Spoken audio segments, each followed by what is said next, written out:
ذہن میں آتے ہیں. دیکھیں جس طرح انسانی روح کو تسکین ملتی ہے قرآن مجید سے، اس کا ایگزیکٹ اپوزٹ ہے شیطان کے ساتھ. شیطان کین ناٹ اسٹینڈ دا قرآن. سبحان اللہ، ویری ٹرو. آپ یقین کریں کہ کٹنگ لانگ اسٹوری شارٹ، مجھے رقیہ کرنے کا ایک موقع ملا اور ملٹیپل ٹائمز میں نے رقیہ کیا کیونکہ وہ میرا فیملی کا کیس ہی تھا.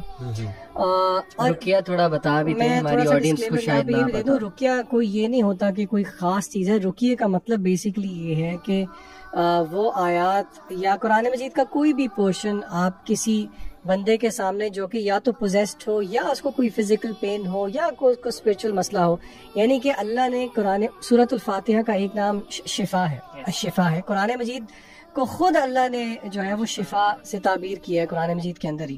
تو اس کو ریسائٹ کرنے کو رقیہ کا ایکٹ کہتے ہیں اور وہ اللہ کی اجازت سے اگلا بندہ ہیل ہو جاتا ہے. دس از واٹ رقیہ از. اچھا، جو شیاطین ہے وہ رقیہ اور آذان اور اقامت وہ یہ برداشت نہیں کر سکتے. اور آپ یقین کریں رقیہ کرتے ہوئے میں نے دو چیزیں بہت پروفاؤنڈ دیکھی.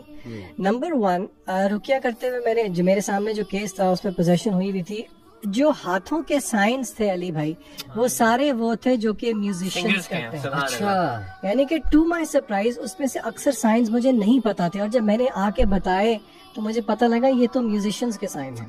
And she was an elderly lady. She was an جو میوزک شاید وہ اس طرح نہیں، وہ ان کا میوزک سے دور دور تک کا کوئی تعلق نہیں تھا.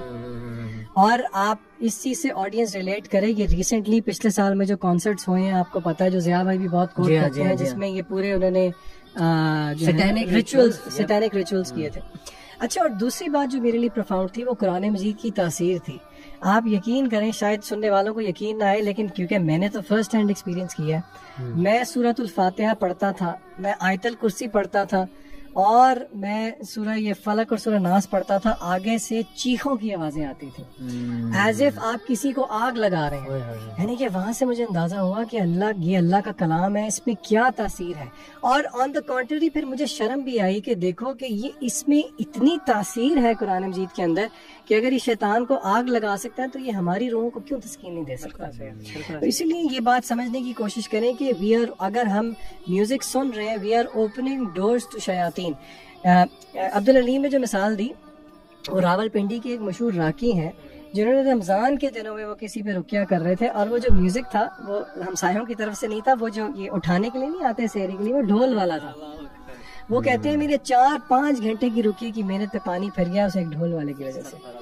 تو آپ اسی کا تعلق ہے پورنوگرافی سے بھی، بے حیائی سے بھی.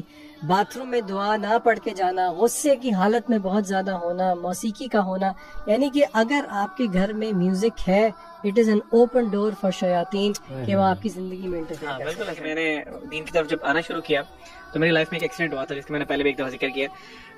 تو میں جمعہ پڑھنے کے لیے گیا تھا ایک مسجد میں، جو کہ اللہ معاف کرے اس سے پہلے میں نہیں پڑھتا تھا ریگولرلی، اور میں مسجد کے بالکل لاسٹ جو جہاں جوتیاں نہیں پڑی ہوتی وہاں بیٹھا ہوا تھا. اس ٹائم پہ گیا تھا، استغفر اللہ. تو امام صاحب نے ایک بہت زبردست خطبہ دیا، ایمان بوسٹنگ خطبہ تھا. اس کے بعد انہوں نے نا مطلب ایک ہوتا ہے نا ٹریڈیشنل اسٹائل، اس طرح نہیں، انہوں نے ہاتھ کھڑے کروا کے نا پرومس لیے کہ آج کے بعد آپ کون پرومس کرتا ہے کہ آج کے بعد میوزک نہیں سنے گا. اچھا، تو میں ذرا نا پمپ ہوا تھا سن کے خطبہ، میں نے ہاتھ کھڑا کر دیا.